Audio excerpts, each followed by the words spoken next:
আসসালামু আলাইকুম রহমতুল্লাহি ওবরকাতু। হাদিকে খুন করলো কারা?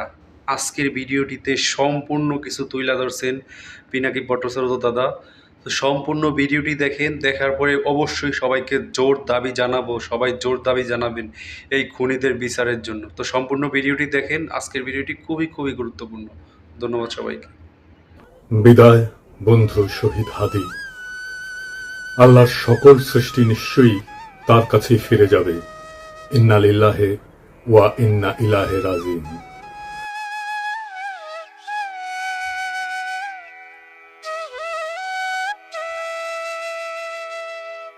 ফ্যাসিবাদ বিরোধী সংগ্রামে আমাদের সহযোদ্ধা বীর শরীফ ওসমান হাদি আমাদের এই পৃথিবীর মায়া ছেড়ে চলে গেছে। সৃষ্টিকর্তা তার শহীদ মৃত্যু কবুল করে তাকে জান্নাতের উচ্চ মাকাম দান করুন।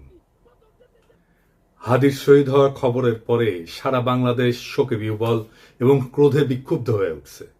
চারিদিকে নানা ঘটনা ঘটছে। প্রথম আলো ডেইলি স্টারে আগুন দিয়ে ভস্মীভূত করে দেওয়া হয়েছে। ছায়ানটে আক্রমণ করা হয়েছে। 32 নম্বর যেটুকু অবশিষ্ট ছিল সেইটুকু মোটামুটি জয় বাংলা করে দেওয়া হয়েছে। বাঙ্গু সুশীল প্রগতিশীলরা একসাথে ঝাঁপে পড়েছে আমার উপরে, আমি নাকি এসব করাইতেছি। একবার এরা কয় পিনাকির ডাকে কেউ আসে না, আবার এরাই কয় আমি মব করিচ্ছি। কি বিচিত্র এই বাঙ্গু সুশীলেরা।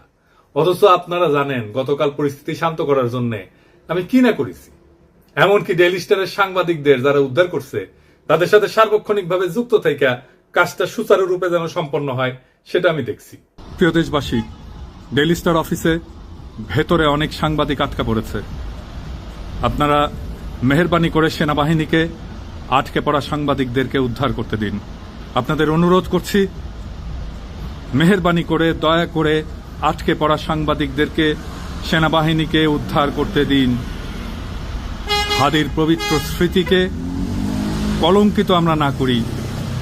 সবাইকে আমি শান্ত থাকার আহ্বান জানাচ্ছি।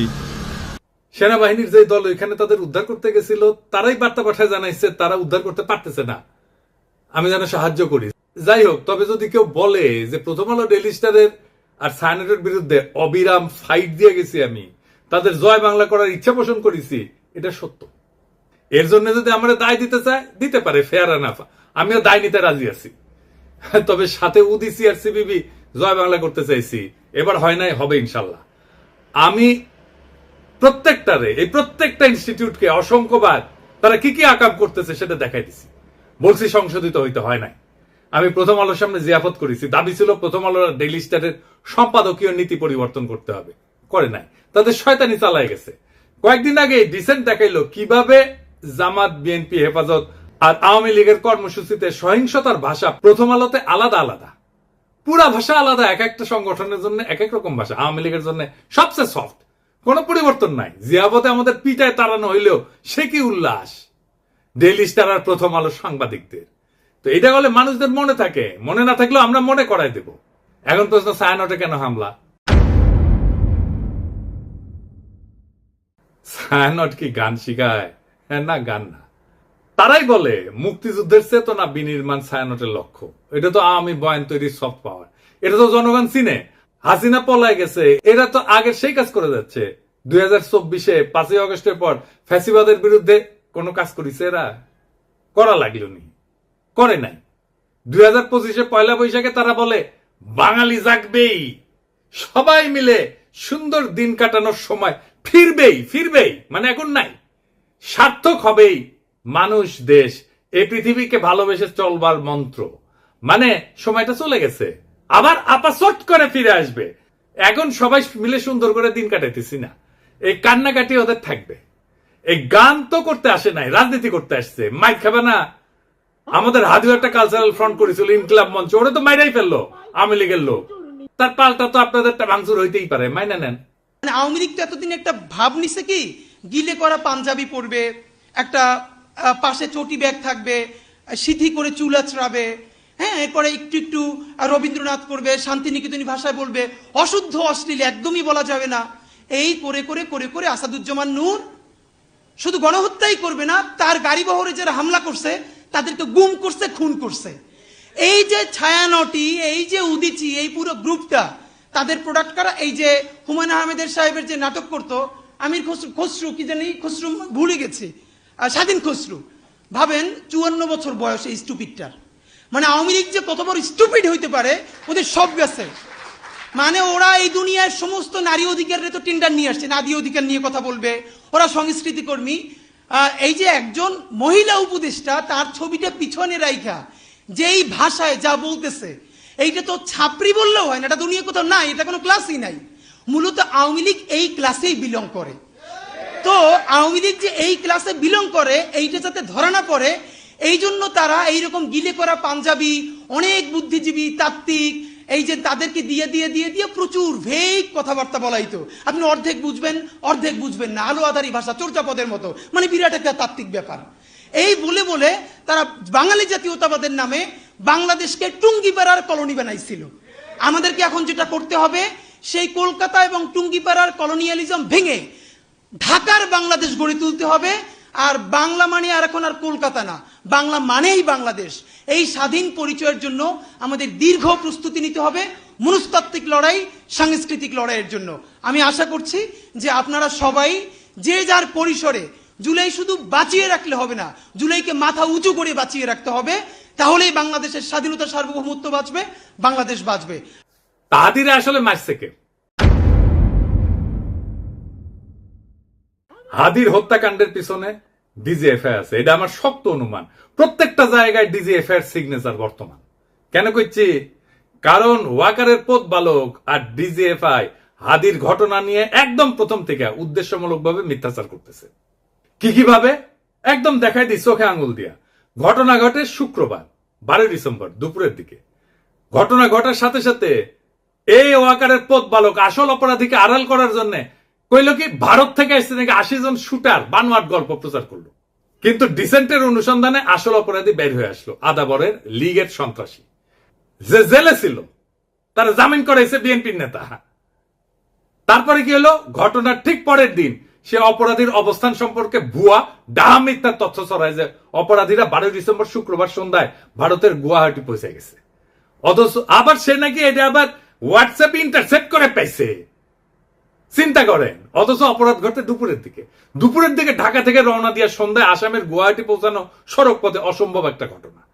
এছাড়া ঘাতক ফয়সালের বাবা মা আদালতে তাদের স্বীকারোক্তিতে বলছে, ঘাতক সেই শুক্রবার রাতে ঢাকার আগারগাঁওয়ে তার বোনের বাসায় ছিল। অর্থাৎ ঘাতকেরা যখন ঢাকায় তাদের বোনের বাসায়, সেই সময় ওয়াকারের পথ বালক গুজব রটাইতেছে যে তারা ভারতে চলে গেছে। চিন্তা করেন, তাদের সন্ধান করে লাভ নাই। মানে বুঝিছেন? যুগান্তরে তার বাবা মা প্রকাশিত বক্তব্য অনুযায়ী সেই রাতে ঘাতকের বোনের বাসায় তারা দেখা করে ফয়সালের সাথে। সেখানে আসামি শুটার ফয়সাল তার অবস্থান নিরাপদ মনে না হওয়ায় আগারগাঁও থেকে মিরপুরে যায়। পরে শাহজাহানপুরে আসামি মোহাম্মদ হুমায়ুন কবিরের ভাতিজা আরিফের বাসায় যায়। শুটার ফয়সালের ব্যাগ নিয়ে তার বাবা হুমায়ুন কবির একটা সিএনজি ভাড়া করে দেয় এবং সঙ্গে কিছু টাকাও দেয়। পরবর্তীতে আসামিরা তার ছোট ছেলে হাসান মাহমুদ বাবলু ওরফে রাজের কেরানীগঞ্জের বাসায় আসে এবং তারা জুরাইন থেকে 2টা মোবাইল সিম কিনে ব্যবহার করে। বাবা আমার বক্তব্য যেটা পত্রিকায় প্রকাশ হয়েছে, আমি ব্যানে করছি না, সেটা অনুযায়ী ঘাতক যে এখন ভারতে আছে এমন কোনো তথ্য নাই। ওয়াকারের পথ বালক প্রথম থেকে অপরাধীদের খোঁজাকে ভুল পথে নিয়ে যাওয়ার চেষ্টা করেছে না এবং নিরুৎসাহিত করেছে না যে চলেই গেছে, তো এখন আর খুঁজে লাভ কি? ওয়াকারের পথ বালক অপরাধীদের একটা ভুয়া সেলফি শেয়ার করে বলে গোয়েন্দারা নাকি তার ফোন ইন্টারসেপ্ট করে পাইছে। এইরকম আজগুবি দাবিকে কম্পিউটার ইঞ্জিনিয়ার হাস্যকর বলে ব্যাখ্যা করছে এবং কেন এটা মিথ্যা দাবি এবং অসম্ভব ঘটনা সেটাও ব্যাখ্যা করছে। তবে সফটওয়্যার ইঞ্জিনিয়ার তানভীর আহমেদ আরজেল সাইরের দাবি মিথ্যা উল্লেখ করে তাকে চ্যালেঞ্জ করেছেন। আইটি এক্সপার্ট তানভীর আহমেদ গণমাধ্যমকে জানান, একজন সফটওয়্যার ইঞ্জিনিয়ার হিসেবে বলছি, জুলকারনাইন সায়ের 100% ভুয়া তথ্য দিয়েছে। সে দাবি করছে অপরাধীরা অন্যের মোবাইলে সেলফি পাঠাইছে আর সেটা গোয়েন্দা সংস্থা ইন্টারসেপ্ট করে এই ছবি পাইছে। 2026-এ এসেও এই কথা বিশ্বাস করার মতো নয়। পথ বালককে বলছিল আইসে ডিবেট করতে, করে নাই। এই 3টা ঘটনা থেকে এটাই প্রমাণিত হয় যে ওয়াকারের পথ বালক আর ডিজিএফআই প্রথম থেকে হাদির ঘটনা নিয়ে আসল অপরাধীকে আড়াল এবং রক্ষা করার জন্য একের পর এক মিস ইনফরমেশন আর স্মোক স্ক্রিন ছড়ায় গেছে। এই ইন্ডিয়ার দালাল পথ বালক বাংলাদেশের জনগণের 1 নাম্বার শত্রু, বাংলাদেশের স্বাধীনতা সার্বভৌমত্বের শত্রু। তবে একটা কথা সবাইকে একটু বলি, একটু শোনেন। শহীদ ওসমান হাদির মরদেহ এখনো দেশে এসে পৌঁছায়নি। স্বাভাবিকভাবে আমাদের প্রত্যেকের হৃদয় ভারাক্রান্ত আবেগে বিক্ষুব্ধ। এই মুহূর্তে আমাদের সবচেয়ে আগে যেটা দরকার তা হলো সর্বোচ্চ সংযম এবং দায়িত্বশীল আচরণ নিশ্চিত করা, যেন একজন জুলাই যোদ্ধার বিরচিত আত্মত্যাগের প্রতি যথাযথ সম্মান জানায় তার জানাজা এবং দাফন শান্তিপূর্ণ এবং মর্যাদার সাথে সম্পন্ন করা যায়। এমন সংবেদনশীল সময় পরিস্থিতিকে আরো নাজুক করে তুললে এটা হবে একেবারে বেপরোয়া এবং আত্মঘাতী, যার পরিণতি হবে গভীরভাবে ক্ষতিকর। এর তাৎক্ষণিক ফলাফল অনুমান করা কঠিন না, কিন্তু তা হবে ধ্বংসাত্মক। দীর্ঘদিনের ক্ষোভ থেকে ফ্যাসিস্ট বয়ান উৎপাদনকারী দেশের 2টা পত্রিকা জনতা হামলা ভাঙচুর অগ্নিসংযোগ হয়েছে এবং আগুনে কিন্তু একটা পত্রিকার সাংবাদিকদের জীবন বিপন্ন হয়ে উঠছিল। পরিস্থিতির যেন আর অবনতি না হয় মেহেরবানি করে সতর্ক থাকবেন। আমাদের তো সব কাজের দোষ। বিদেশি গণমাধ্যম চাইবে, ইন্ডিয়া চাইবে হাদির শহীদ মৃত্যুকে শিরোনাম না বানায় অগ্নিসংযোগ ভাঙচুরের দৃশ্যকে শিরোনাম বানাইতে। এটা ঘটলে আড়ালে পড়ে যাবে আসল এবং জরুরি সত্য, হাদির শাহাদাত, তার আদর্শ এবং যে শক্তির বিরুদ্ধে লড়াই করতে যেয়ে তাকে প্রাণ দিতে হয়েছে। আরো দুঃখজনক হইল গুলিবিদ্ধ হওয়ার পর সারা দেশে হাদিকে ঘিরে যে বিপুল ভালোবাসা, দীপ্ত আবেগ এবং নৈতিক সংহতির জোয়ার সৃষ্টি হয়েছে তা মারাত্মকভাবে ক্ষতিগ্রস্ত হবে। আমরা কোনোভাবেই হাদির আত্মত্যাগকে এইভাবে নষ্ট হতে দিতে পারি না। আমাদের শত্রুরা চায় বাংলাদেশের মানুষ যেন ঐক্যবদ্ধভাবে আধিপত্য এবং দমন নীতির বিরুদ্ধে দাঁড়াইতে না পারে, ইনসাফের পক্ষে দাঁড়াইতে না পারে, স্বাধীন সার্বভৌম বাংলাদেশের পক্ষে দাঁড়াইতে না পারে। জুলাই যেন কলঙ্কিত হয়, মানুষ যেন ক্লান্ত এবং বিভ্রান্ত হয়ে আবার তাদেরকেই স্বাগত জানাইতে শুরু করে যারা পতিত শক্তির পুনর্বাসনে সহায়তা করবে এবং পুরনো মোড়লের কবজায় দেশকে আটকায় রাখবে। এই সংকটময় মুহূর্তে আমাদের প্রয়োজন শৃঙ্খলা, ধৈর্য এবং রাজনৈতিক স্পষ্টতা। খুব সহজে উস্কানি দিয়া সংঘাত সৃষ্টি করা যায়। আফগান পাকিস্তান সীমান্তেই দেখেন না, অনেক ক্ষেত্রে না বুঝে তরুণরা সে আগুনে ঝাঁপায় পড়ে, প্রাণ হারায়। আমাদের বুঝতে অসুবিধা হওয়ার কথা না কারা এই সুযোগ নিতে চায়, কারা বাংলাদেশের স্বাধীনতা সার্বভৌমত্বকে পুনরায় বিপন্ন করতে চায়। অতএব উত্তেজিত এবং ক্ষুব্ধ জনতাকে থামাইতে হবে দৃঢ়ভাবে, শান্তভাবে, ধৈর্যের সাথে এবং অবিলম্বে।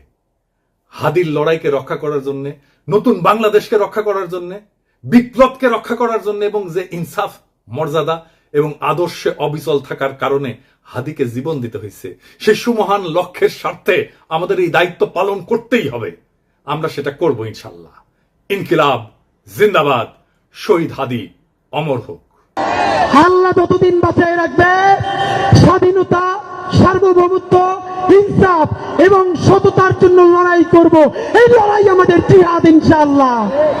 আর যদি আমি মরে যাই, আমি শহীদ হয়ে যাই, আমার ডান পাশের ভাই বোনেরা এই লড়াই যতদিন বেঁচে থাকবে ততদিন চালায় নেবে ইনশাআল্লাহ।